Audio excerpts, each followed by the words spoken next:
Evangelho como me foi revelado por Maria Valtorta, capítulo 251. Aos pescadores sírio-fenícios, a parábola do mineiro perseverante. Hermasteu de Ascalon.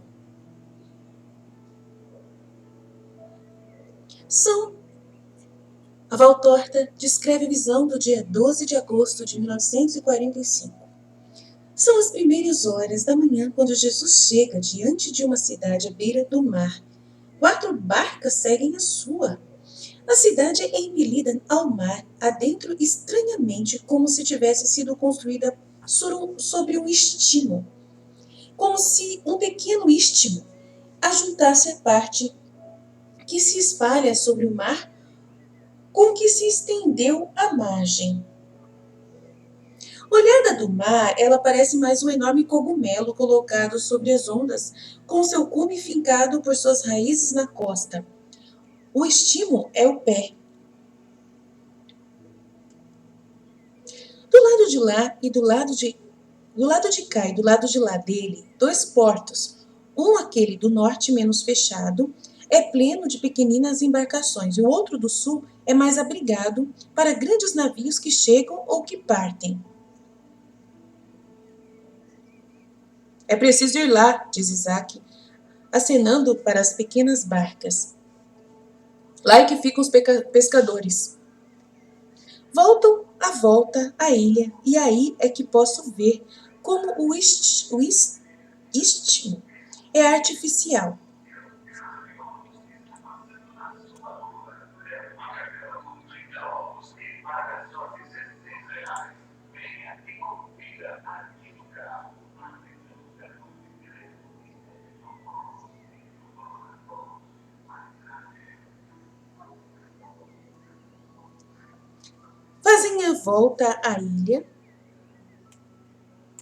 Fazem a volta à ilha, e aí é que posso ver como o istmo é artificial. É uma espécie de dique ciclônico que une a pequena ilha à terra firme. Naquele tempo se construía sem fazer economia. Isso é o que eu deduzo por esta obra e pelo número dos navios dos portos, quanto a cidade era rica e de grande atividade comercial. Atrás da cidade, depois de uma zona plana, há pequenas colinas de belo aspecto, e muito ao longe se vê o grande Hermon e a cordilheira do Líbano. Deduzo também que esta aqui era uma das cidades que eu via do Líbano. A barca de Jesus está entrando agora pelo porto setentrional e já está no ancoradouro do porto, mas ela não atraca, mas vai lenta à força de remos adiante e atrás, até Isaac avistar os que ele estava procurando, e os chama em voz alta. Vem vindo na frente 2 belas barcas de pesca, e toda a equipagem se inclina para as barcas menores dos discípulos. O mestre está aqui conosco, meus amigos. Vinde se quereis ouvir sua palavra. Esta noite ele retorna para Sicaminon, diz Isaac. Nós vamos indo. Para onde devemos ir? Para um lugar tranquilo. O mestre não vai descer em Tiro nem a cidade da terra. Ele vai falar aqui da barca mesmo. Escolhei um lugar que tenha sombra e que seja mais bem abrigado. Então vinde atrás de nós, rumo dos penhascos. Lá há enseadas tranquilas e sombreadas. Podereis até descer. E vão indo para uma reentrância que há nos rochedos, mas ao norte, a costa cortada a pique serve como abrigo contra o sol. O lugar é solitário, só há gaivotas e pombos selvagens que vivem ali. Daqui saindo para suas ligeiras excursões por sobre o mar, de onde voltam com grandes gritos de protestos para os seus ninhos na rocha. Mas outras pequenas naves já se uniram às que vão à frente, formando uma flotilha. No fundo deste pequenino golfo há um arremedo de praia. É realmente um arremedo. Trata-se de uma praiazinha toda coberta de pedras, mas uma centena de pessoas pode caber nela. Descem fazendo uso de uma pedra larga e chata que se estende sobre as águas fundas como se fosse um mole natural, e vão se colocando sobre a praiazinha pedregosa, sobre a qual o sal cristalizando cristalizado está brilhando. São homens morenos, magros, queimados pelo sol e pelo mar. Por debaixo de suas curtas vestes, vêem-se descobertas as suas pernas ágeis e delgadas. É bem visível a diversidade desta raça da dos judeus presentes, e ela se parece mais com a dos galileus. Eu diria que estes cirofenícios têm mais semelhança com os longínquos filisteus do que com os povos que lhes são mais vizinhos. Pelo menos assim são os que eu estou vendo. Jesus vira as costas para a terra e começa a falar. Lê-se no livro dos primeiros reis, capítulo 17. Como o Senhor ordenou a Elias que fosse a Sarepta dos Sidônios, durante a seca e a carestia que vinham afligindo a terra. Havia mais de 3 anos. O Senhor não tinha falta de meios para matar a fome do seu profeta em qualquer lugar. E o mandou a Sarepta, não porque essa cidade fosse rica em alimentos, não. Pelo contrário, lá se estava morrendo de fome. Porque então terá Deus mandado para lá Elias, o tesbita? Havia em Sarepta uma mulher de coração reto, viúva e santa, mãe de um menino, pobre, sozinha, e apesar de tudo, não era rebelde ao castigo. Não era egoísta em sua fome e não era desobediente. Deus quis premiá-la dando-lhe 3 milagres. Um pela água que ela levou a um sedento, outro pelo pequeno pão cozido debaixo das cinzas quando ela não tinha mais nada do que um punhado de farinha, e outro pela hospitalidade de que usou para com o profeta Elias. Deus lhe deu o pão e o óleo, a vida do filho e o conhecimento da palavra de Deus. Vós estáis vendo que um ato de caridade não só mata a fome do corpo e tira a dor da morte, mas instrui também a alma na sabedoria do Senhor? Vós também destes alojamentos aos servos do Senhor. Vós também destes alojamento aos servos do Senhor, e ele vos dá a palavra da sabedoria. A esta terra onde não chega a palavra do Senhor, eis que um ato bom a faz chegar. Eu posso comparar-vos àquela única mulher de Sarepta que acolheu o profeta Elias, porque se eu tivesse descido à cidade dos ricos e dos poderosos, eles não me teriam acolhido, e os atarefados mercadores e marinheiros teriam feito pouco caso de mim. Inútil teria sido a minha visita. Agora eu vos deixar-vos-ei e vos direi. Eu vou deixar-vos e vos direis. Mas que somos nós? Um punhado de homens. E que possuímos nós? Uma gota de sabedoria. E, no entanto, eu vos digo, eu vos deixo o encargo de anunciar a hora do Redentor. Eu vos deixo repetindo as palavras do profeta Elias. A ânfora de farinha não se esvaziará. O óleo não diminuirá mais, até que venha com quem com mais abundância o distribua.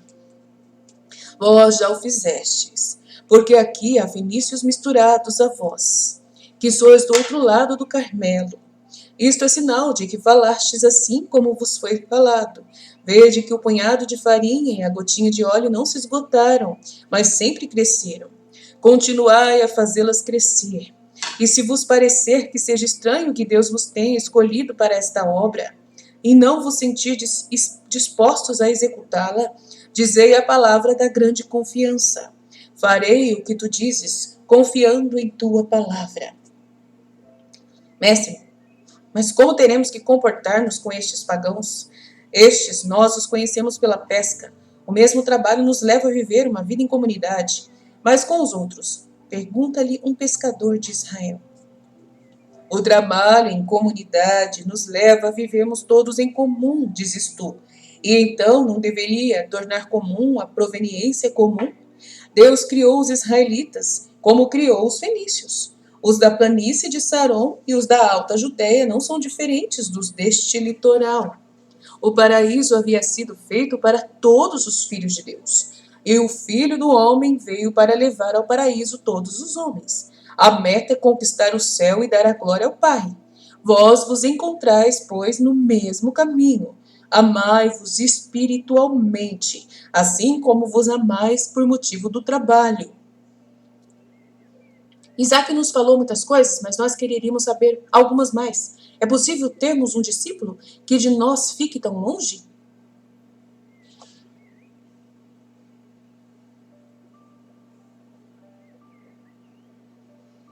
Manda para o meio de nós, mestre. João de Endor, ele é muito capaz de agir e está habituado a conviver com os pagãos, sugere Judas Iscariotes. Não, João fica conosco, responde curtamente Jesus. E depois, dirigindo-se aos pescadores, quando termina a pesca dos moluscos, ele pergunta. E depois, dirigindo-se aos pescadores, ele pergunta: quando termina a pesca dos moluscos? Com as tempestades de outono. Depois delas, o mar fica agitado demais por aqui. Voltareis então para Sicaminon? Ali mesmo e também para Cesareia nós fazemos fornecimentos aos romanos. Podereis então encontrar-vos de novo com os discípulos, e enquanto isso, perseverai. Há a bordo da minha barca um que eu não queria e que veio em teu nome, como se fosse um dos teus. Quem é? É um jovem pescador de Escalon. Faze-o descer e vir até aqui. O homem vai a bordo e volta com um rapazinho muito confuso, por estar sendo alvo de tantas atenções. O apóstolo João reconhece. É um daqueles que nos deram o peixe, mestre. E se levanta para ir saudá-lo. Tu vieste, Hermasteu? Até aqui estás sozinho? Sozinho, em Cafarnaum, eu fiquei envergonhado. Eu permaneci na costa esperando. Esperando o quê? Esperando ver o teu mestre. Que ainda não é teu. Que ainda não é teu. Por que, meu amigo? Ficas ainda hesitando? Vem a luz que te espera. Olha como ele está te observando e sorrindo. Como é que eu vou ser tratado? Mestre, vem conosco um pouco. Jesus se levanta e vai até João. Ele não tem coragem, mestre, porque ele é estrangeiro. Para mim não há estrangeiros. E os teus companheiros? Não eres muitos? Não te perturbes. Só tu soubeste perseverar. Mas até contigo somente eu já estou feliz. Vem comigo. Jesus volta ao seu lugar com a sua nova conquista. Este aqui sim, que nós daremos a João de Endor, diz aos Iscariotes, e depois o diz a todos. Um grupo de escavadores desceu a uma mina. Aí Jesus começa a falar, desculpa. Um grupo de escavadores desceu a uma mina, onde eles sabiam que existiam alguns tesouros, mas que estavam muito escondidos nas vísceras do solo. E começaram a escavação. O terreno, porém, era duro e trabalhoso, cansativo.